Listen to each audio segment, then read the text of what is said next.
नमो अरिहन्ताणं नमो सित्ताणं नमो आयर्याणं नमो उवज्झायाणं नमो लोये सव्वसाहुणं ईसो पंचन मुक्कारो सव्वपावपणासनो मंगलाणं च सव्वेसिं पठमं हवै मंगलम् मंगलं भगवान् वीरो मंगलं गौतम प्रभु मंगलं सूलिभद्राद्या जैन धर्मोस्तु मंगलम अंगूठे अमृतवसे लब्धितणा भंडार श्री गुरु गौतम समरिये वांछित फलदाता। पूज्यपाद गजसार मुनि विरचित दंडक प्रकरण, दंडक लघु संग्रहणी, विचार सौ, विचार षट्त्रिंशिका, विज्ञप्ति षट्त्रिंशिका आ 5 नामथी ओळखातुं एवं दंडक ऐसे पृथ्वी नाम से ये प्रकरण, जिनमें 44 गाथा 44 गाथा का यह प्रकरण है, इसमें मूल गाथा 36 है। नमियुम 24 झीणे तत्सुत्त वियारलेस देसणवो दंडक पहेम तेच्चीय थोसामी सुनेह भो भव्वा। 24 परमात्मा को, 24 जिनेश्वर को नमन करके दंडक पदों के ऊपर उनके ही विचार जो निर्दिष्ट हुए हैं उसमें से किंचित बताते हुए मैं वही परमात्मा की स्तवना कर रहा हूं। तो हे भव्य जीव, आप सुनिए। यह पहली गाथा में परमात्मा को वंदन यानी मंगलाचरण किया, तत्सुत्त वियार यानी उनके विचार के अनुसार संबंध बताया, लेस देश नवो यानी संक्षिप्त ने ग्रंथ क्यों बनाया, प्रयोजन बताया, दंडक पहेम तिच्य दंडक पदों के ऊपर 24 द्वार विषय बताया, और भो भव्वा यानी भव्य जीव उनके अधिकारी बताए। 5 बात बताई। तो इस ग्रंथ में 24 परमात्मा को नमन करके संसारी जीवों के कर्मों से दंडित ऐसे आत्मा यानी संसारी जीव और कर्मों से दंडित ऐसी आत्मा की अवस्था है, उस अवस्था के जो भेद उसे दंडक है बोलते हैं, और उस अवस्था के भेद के रूप में जो रहे हैं जीव, उनके विभाग 24 बताए हैं, इसलिए 24 दंडक है। उस 24 दंडक पर, 24 विभाग पर 24 द्वार बताएंगे। तो 24 विभाग कौन कौन से पहले जीवों के? तो नेरया सुराई उड्वाई बेइन यादवो चेवो गभ्भय तिरिय मनुष्या मंतर जोई सी वेमाणी। नारक, 7 नारक का एक विभाग, असुर कुमार, नाग कुमार, सुवर्ण कुमार, विद्युत कुमार, 10 भवनपतियों के 10 विभाग, पृथ्वी काय, अपकाय, तेवकाय, वाहुकाय, वनस्पति काय, स्थावर के 5 विभाग, बेइंद्रिय, तेन्द्रिय और चौरिंद्रिय विकलेंद्रिय के 3 विभाग, गर्भज, पंचेंद्रिय, तिर्यंच और गर्भज मनुष्य, व्यंतर, ज्योतिष और वैमानिक। इसी तरह 24 विभाग हुए, जिसमें देवगति के 13 विभाग हुए, तिर्यंच गति के 9 विभाग हुए और मनुष्य गति और नरक गति का एक एक विभाग हुआ। अब उस 24 विभाग पर 24 चैप्टर, 24 द्वार, 24 बातें या तो 24 विषय बताएंगे। कौन से 24 विषय? संखित तैयारी हुई मां शरीर मोगा हणाय संघयणा सन्ना संठाण कसाय लेसिन दिय दू समुघाया डिठी दंसण नाणे जोगु वोग होवाय चवणठी पज्जत्ति की महारे सन्नी गई आ गई वे। यानी उस 24 दंडक पर 24 द्वार जो है वो 24 द्वार इस तरह बताएंगे।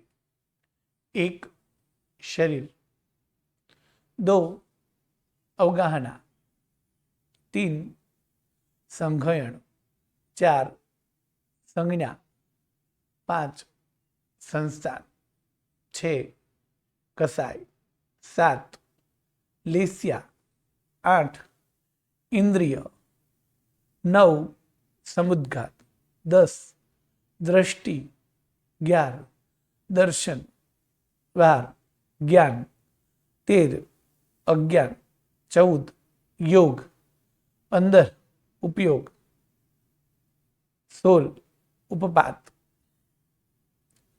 17 च्यवन, 18 स्थिति, 19 पर्याप्ति, 20 कीमाहार, 21 संघनी, 22 गति, 23 आगति और 24 वेद। ऐसे 24 द्वार 24 दंडक पर बताएंगे। इनके अलावा भी जन्म और मरण में अंतर, अल्प बहुत्व आदि द्वार भी यहां कहेंगे, किंतु मुख्य यहां 24 द्वार 24 दंडक पर बताएंगे। तो उसमें सबसे पहला द्वार था शरीर, यानी 24 दंडक में सभी दंडकों में शरीर कैसे होते हैं, कितने होते हैं, वो बात कहेंगे। तो 5वीं गाथा में कह रहे हैं कि चौ गब्ब तिरिय वाउसु मणुआणम पंच शेषति शरीरा थावर चौहे दुहोगो अंगुल असंख्य भागतणु। चौ गब्ब तिरिय वाउसु मणुआणम पंच शेषति शरीरा थावर चौगे दुहवो अंगुल असंख्य भागतणु। यह 5वीं गाथा में 24 दंडकों में कौन से दंडक में कितने शरीर होते हैं, ये बात बताई, यानी पहला द्वार बताया। तो सबसे पहले शरीर कितने हैं, तो 5। कौन से?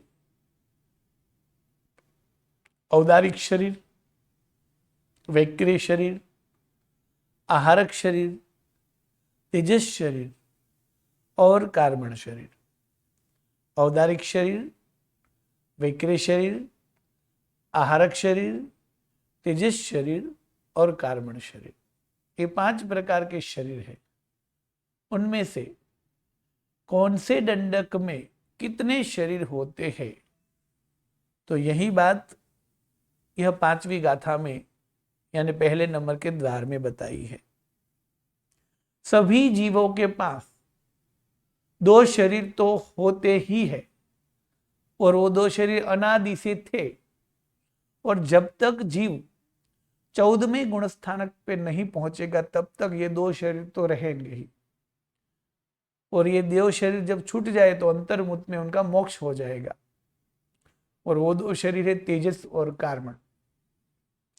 हमेशा जीव के पास ये 2 शरीर रहते हैं, चाहे वो नारक के जीव हो, चाहे देव के जीव हो, चाहे मनुष्य के जीव हो, चाहे तिर्यंच के जीव हो। तिर्यंच में भी चाहे वो पंचेंद्रिय हो, चाहे चौरेंद्रिय हो, चाहे तेन्द्रिय हो, चाहे बेन्द्रिय हो, चाहे एक इंद्रिय हो। एक इंद्रिय में वनस्पति हो, पृथ्वी हो, अप हो, तेऊ हो, वायु हो, कोई भी जीव हो, उनके पास 2 शरीर तेजस और कार्बन, 2 शरीर तो होते ही है। तो इन 5 शरीर में से सभी के पास हमेशा 2 शरीर थे और है, और जब तक वो 14वें गुण स्थानक में नहीं पहुंचेंगे तब तक उनके पास ये शरीर रहेंगे भी। बाकी के 3 जो शरीर है, औदारिक शरीर, तो औदारिक शरीर मनुष्य और तिर्यंच का जब जन्म मिलता है तो उस भव में उनको प्राप्त होता है, और जैसे ये भव पूर्ण हो जाता है तो यह शरीर यहां छूट जाता है। यानी औदारिक शरीर की प्राप्ति होती है मनुष्य और तिर्यंच गति में जन्म लेने से। देव और नारक गति में जब जन्म लेता है जीव तो उसको वैक्रिय शरीर की प्राप्ति होती है। आहारक शरीर की प्राप्ति जो है वो सिर्फ और सिर्फ मनुष्य गति में, और वो भी सिर्फ साधु को ही प्राप्त होता है। अब 2 शरीर तो सबके पास होते ही है, तेजस और कार्बन। यदि कोई भी जीव मनुष्य या तिर्यंच में जन्मेगा तो उसे औदारिक शरीर की प्राप्ति होगी ही होगी। यानी मनुष्य और तिर्यज का मूल शरीर है औदारिक, जो हमारे पास है वो। अब देव और नारक में कोई जीव जन्मेगा तो उसको वैकृत शरीर की प्राप्ति होगी ही होगी।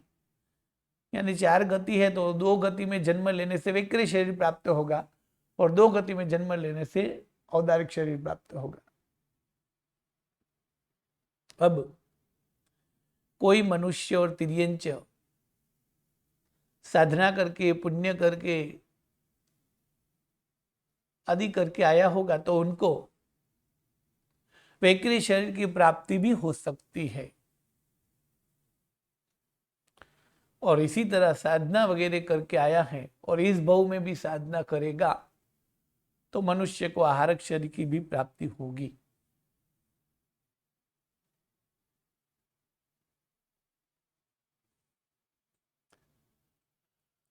तो यह 24 दंडक में कौन से दंडक के पास कितनी शरीर है? तो कि 21 दंडक ऐसे हैं कि जिनके पास 3 शरीर होते हैं। 24 में से 21 दंडक है कि जिनके पास 3 शरीर होते हैं, जबकि 2 दंडक ऐसे हैं कि जिनके पास 4 शरीर हो सकते हैं और 1 दंडक ऐसा है कि जिनको 5 शरीर प्राप्त होता है। तो कौन से दंडक में कौन से शरीर होते हैं? चौगब्भ तिर्य वावुसु मणुआणम पंच शेषति शरीरा थावर चौगे दुहो अंगुल असंख्य भागतण। यहां चौगब्भ तिर्य वावुसु यानी कि गर्भज तिर्यंच और वायुकाय, गर्भज तिर्यंच और वायुकाय, ये 2 दंडक। गर्भज तिर्यंच मतलब गर्भज तिर्यंच पंचेंद्रिय और वायुकाय मतलब स्थावर का जो भेद है एक इंद्रिय का, वो दोनों दंडक तिर्यंच के दंडक है। तो इन दोनों दंडों के बाद तेजस कर्मण शरीर तो होता ही है।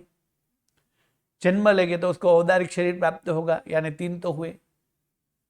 किंतु इनके पास वैकृत शरीर भी हो सकता है। सभी के पास होगा ऐसा नहीं है, सभी पंचेंद्रिय तिर्यंच के पास होता है, सभी वायु के पास होता है ऐसा नहीं है।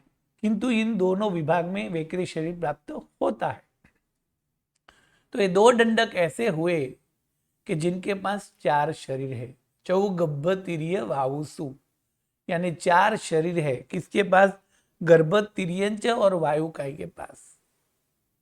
मणुआणम यानी मनुष्य में, पंच मनुष्य दंडक में 5 शरीर प्राप्त होते हैं।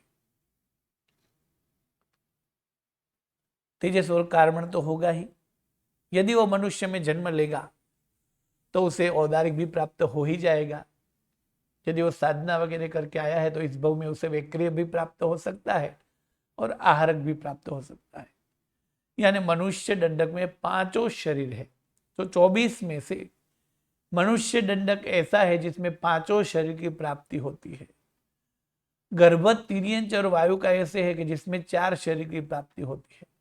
बाकी के 21 दंडक जो है उसमें 3-3 शरीर होते हैं।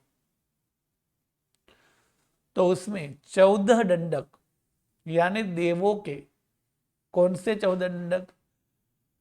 असुर कुमार, नाग कुमार, विद्युत कुमार, सुवर्ण कुमार आदि 10 भवनपति के 10 एवं व्यंतर, ज्योतिष और वैमानिक यानी देवों के 13 दंडक और रत्न प्रभा, शर्करा ब्रह्मा, वालुका ब्रह्मा आदि 7 नारकों का 1 दंडक यानी 14 दंडक।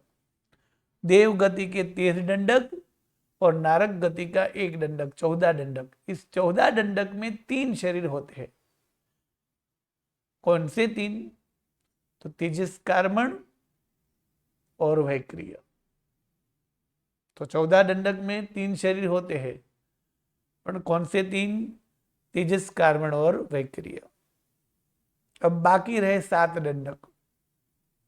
पृथ्वी काय, अपकाय, तेवकाय, वनस्पति काय बेइंद्रिय, तेइंद्रिय और चौरिंद्रिय, ये 7 दंडक के पास 3 शरीर होते हैं, क्योंकि ये सभी तिर्यंच है।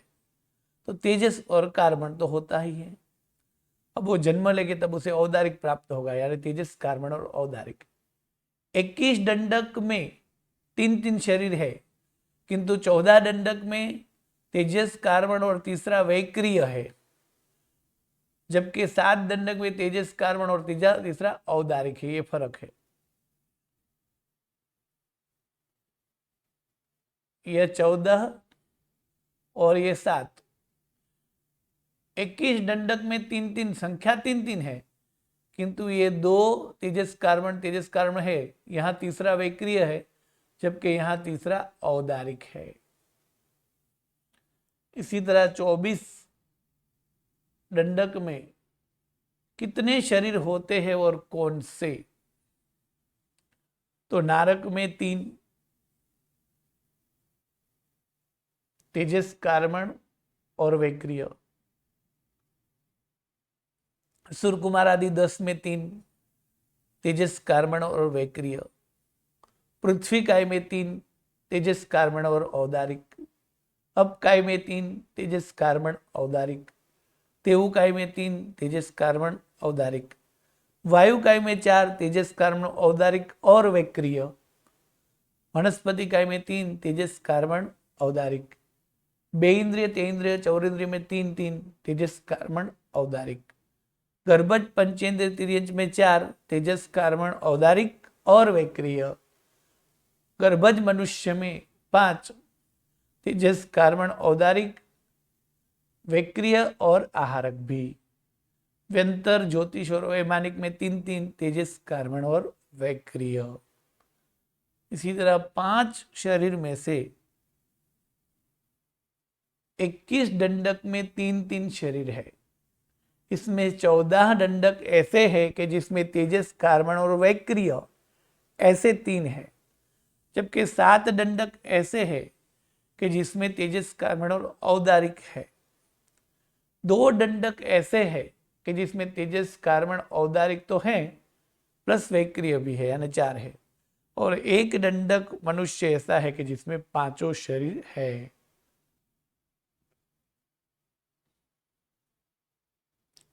अब ये शरीर जो है उनके प्रकार कितने हैं? 5। औदारिक, वैक्रिय, आहारक, तेजस और कार्बन। अब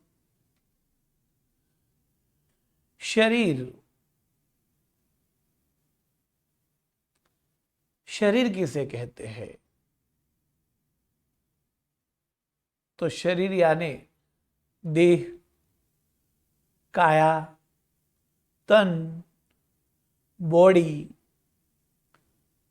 अरूपी ऐसी आत्मा को रहने का पुद्गल का पिंजर, वो शरीर है।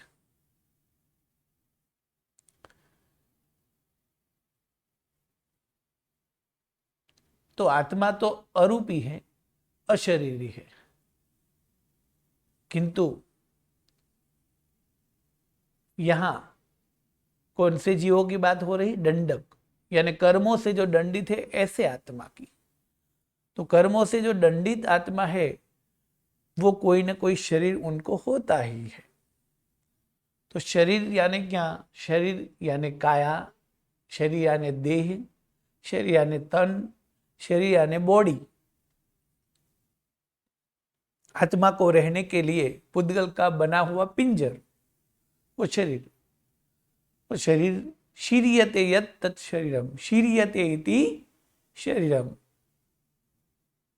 जो एक दिन नष्ट होगा, जो एक दिन टूट जाएगा, छूट जाएगा, बिखर जाएगा, सड़ जाएगा, विनाश हो जाएगा, उसका नाम शरीर है। यानी जो नष्ट होने वाला है पुद्गल का जो पिंड, उसे शरीर कहते हैं। क्योंकि आत्मा तो अनादि से था, है और रहेगा, तो नष्ट क्या होगा? शरीर होगा। तो नष्ट होने वाला स्वभाव वाला पिंजर, देह, काया, बॉडी, वो शरीर। कर्म के बंधन से सर्वथा मुक्त बनी हुई आत्मा किसी भी प्रकार का शरीर नहीं होता। सिद्धों को कोई भी शरीर नहीं होता, किंतु कर्म से जो दंडित है ऐसे आत्मा को शरीर होता है। अर्थात मुक्त आत्मा ये अशरीरी होती है।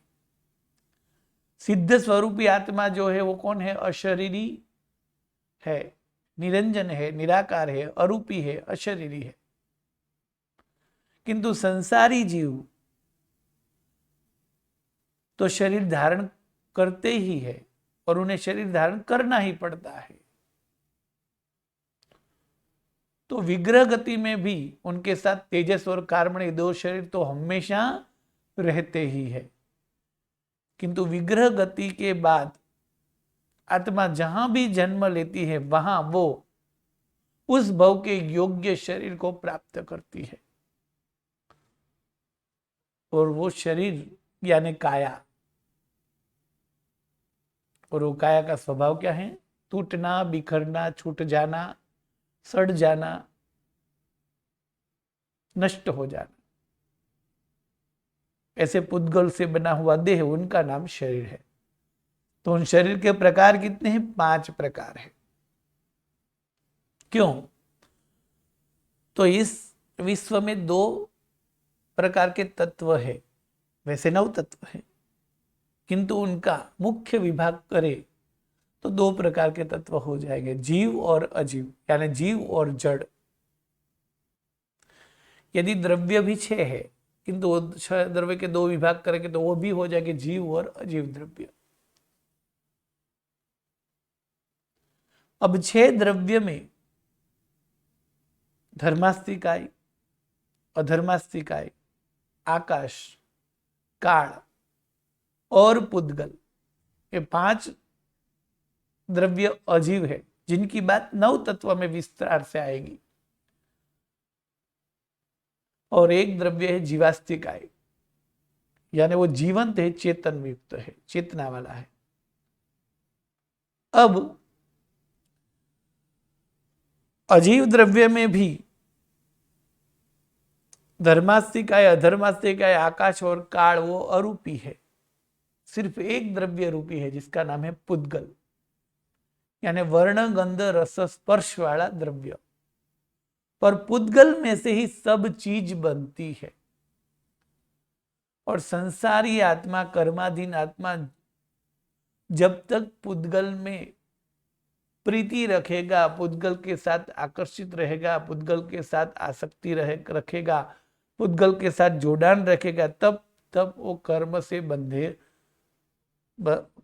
बंध में पड़ेगा और तब तब वो शरीर को धारण करेगा।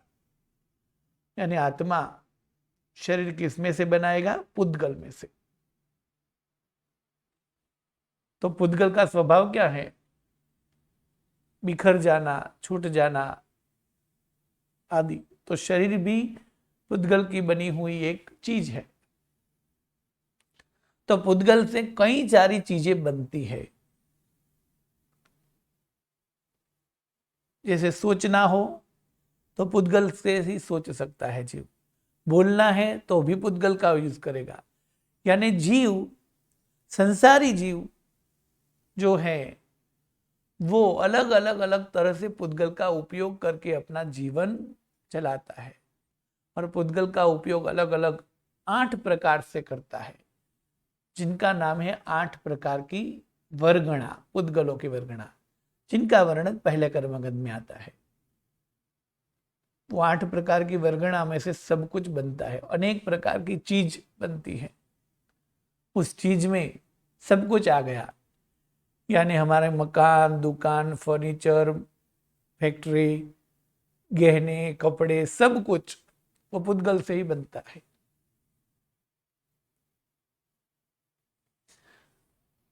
ऐसे शरीर भी पुद्गल से ही बनता है और कर्म भी पुद्गल से ही बनते हैं। कौन बनाता है? जीव, आत्मा।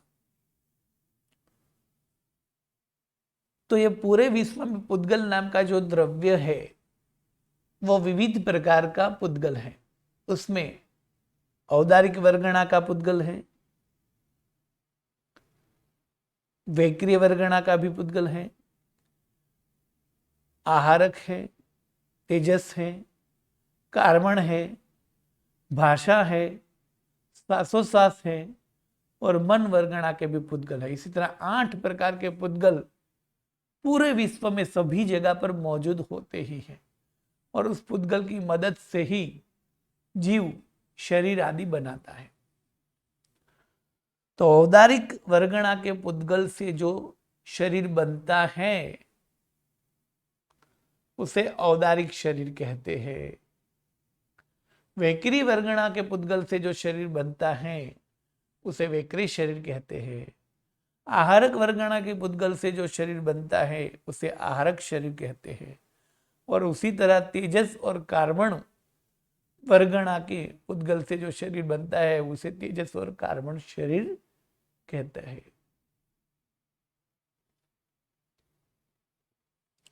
जैसे मिठाई है तो मिठाई अलग अलग चीज से जैसे बनती है, जैसे मावे की मिठाई सब दूध से बनती है, जैसे आटे की मिठाई। उसी तरह जैसे कपड़े, जैसे ऊन के कपड़े, जैसे रेशम के कपड़े, जैसे खादी के कपड़े। तो खादी का शर्ट हम किसे कहेंगे?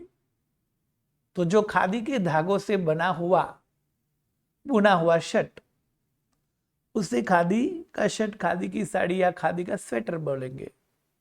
रेशम का कपड़ा किसे बोलेंगे? रेशम की साड़ी किसे बोलेंगे? रेशम के तारों से बनी हुई साड़ी को रेशम की साड़ी बोलेंगे। उनका स्वेटर किसे बोलेंगे? उनके धागों से बना हुआ स्वेटर को उनका स्वेटर बोलेंगे। उसी तरह जो पुद्गल है उस पुद्गल के विविध प्रकार है, उसमें मुख्य 8 प्रकार है। तो औदारिक वर्गणा, वर्गणा यानी लाइन, औदारिक वर्गणा, औदारिक पुद्गलों की जो लाइन है, उस औदारिक वर्गणा के पुद्गलों से जो शरीर बनता है उसे औदारिक शरीर कहते हैं। औदारिक शरीर कैसा होता है? तो जो मनुष्य और तिर्यंच को अवश्य में मिलता ही है वो औदारिक शरीर है। यानी कोई भी जीव मनुष्य या तिर्यंच में जन्म लेता है तो औदारिक शरीर ही बनाता है। तो ऐसा क्यों होगा? तो कैसा, इसका पुण्य इतना ही होता है, उसको उसी कर्म का उदय होता है। यानी मनुष्य और तिर्यंच गति में जो भी जन्म लेंगे उसको औदारिक शरीर नाम कर्म का उदय होगा ही। तो उस कर्म के कारण वो औदारिक शरीर ही बनाएंगे स्टार्टिंग में। तो औदारिक शरीर कैसा है? तो मनुष्य और तिर्यंच को सभी को जो फर्जियात कंपलसरी बनाना ही पड़ता है, प्राप्त होता ही है, वो औदारिक शरीर है। औदारिक शरीर कैसा है? तो क्या उदार है, उत्तम है, स्थूल है, ऊंचा है। औदारिक शरीर की 4 विशेषता बताइए। औदारिक शरीर कैसा होता है? तो औदारिक शरीर उदार होता है, उत्तम होता है, स्थूल होता है और ऊंचा होता है। कैसे? तो कि 5 प्रकार के शरीर 5 प्रकार के पुद्गल में से बनते हैं। जैसे सोने में से बने हुए हार को हम सोने के हार बोलेंगे, चांदी में से बने हुए कंगन को हम चांदी के कंगन बोलेंगे, हीरे में से बने हुए झुमके को हम हीरे के झुमके बने बोलेंगे, तांबे के बर्तन में धातु से बने हुए बर्तन को या कलश को हम तांबा का कलश बोलेंगे, लोखंड के धातु में से बने हुए फर्नीचर को हम लोखंड के फर्नीचर बोलेंगे, लोहे का बोलेंगे। उसी तरह ये 5 प्रकार के शरीर जो है तो उसमें औदारिक वर्गणा के पुद्गल से जो शरीर बनता है वो औदारिक शरीर कहलाता है।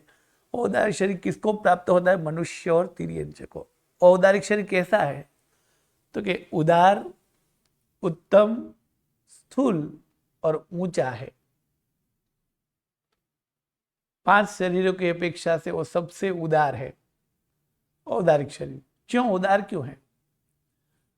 उदार का अर्थ है विशाल, मतलब कि इस विश्व में जितने भी जीव है 4 गति में, तो सबसे ज्यादा जीवों के पास ये शरीर है, यानी विशालता में फैला हुआ शरीर है। इसकी रेंज विशाल है, मतलब कि काफी सारे जीवों के पास ये शरीर होता है। यानी 4 गति के जीव गिने तो सबसे ज्यादा जीवों के पास ये शरीर होता है। देव और नारक इस दोनों जीवों को छोड़कर,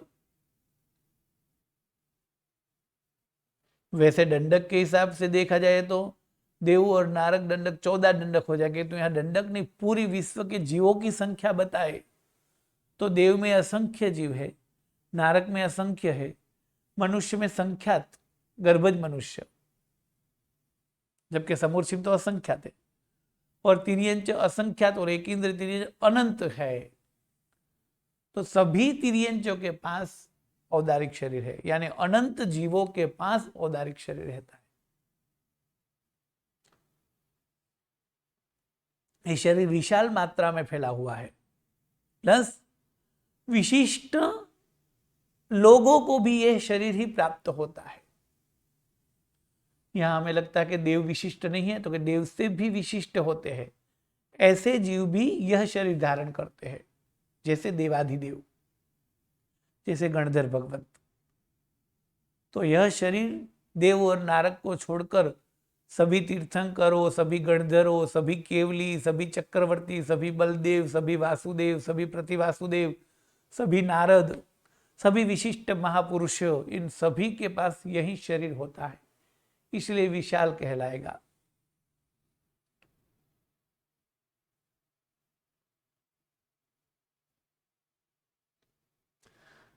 और यह शरीर से ही मुक्ति प्राप्त होती है।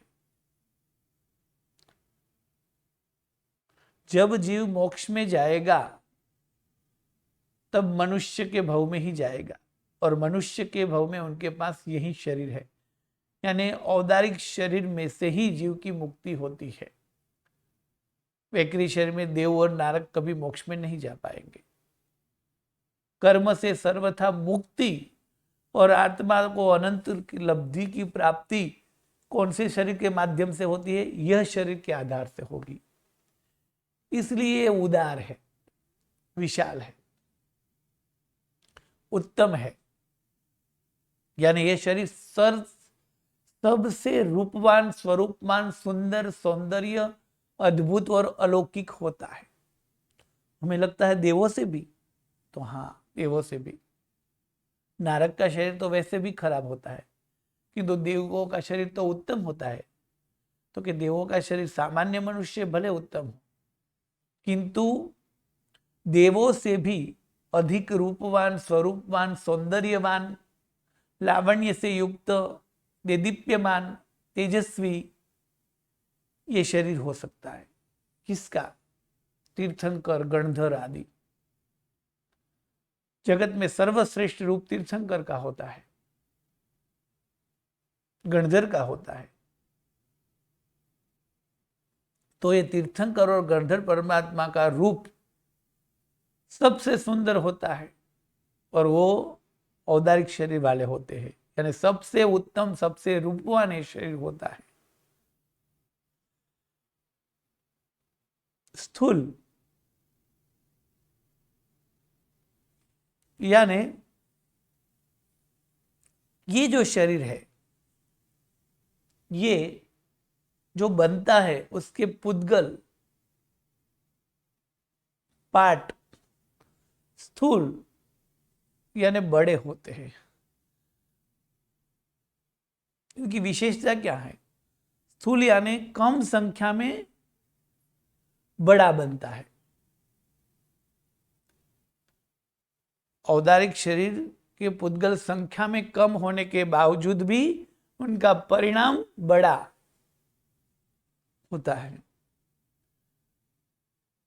और सबसे ऊंचा मूल शरीर की अपेक्षा से, कि यह जो शरीर है वो शरीर चारों गति में यदि किसी का शरीर सबसे ऊंचा हो, जीवो विचार में हमने पढ़ा,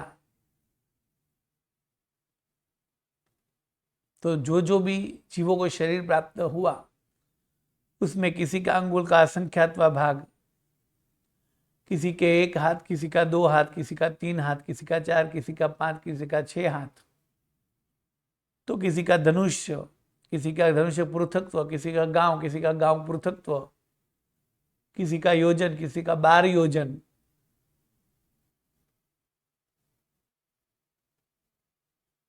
किंतु सबसे ऊंचा है 1000 योजन से भी अधिक, 1000 योजन से भी अधिक शरीर वनस्पति का औदारिक है। 1000 योजन ऊंचा वो माछले का शरीर है, वो भी औदारिक है। यानी सबसे लंबा शरीर कोई हो 5 में से तो ये औदारिक होता है। ऐसा औदारिक शरीर जो मनुष्य और तिर्यंच को प्राप्त होता है, औदारिक वर्गणमा से बनता है, उदार है, उत्तम है, स्थूल है, सबसे ऊंचा है, वो शरीर औदारिक शरीर कहलाता है। और मनुष्य और तिर्यंच गति में जन्म लेने के बाद उत्पत्ति स्थान में, जन्म का यहाँ अर्थ करता उत्पत्ति स्थान में आने के बाद तुरंत सभी जीव बनाते ही है। दूसरा शरीर वैक्री शरीर, वैक्री वर्गणाओं के पुद्गलों से बना हुआ शरीर को वैक्री शरीर कहते हैं।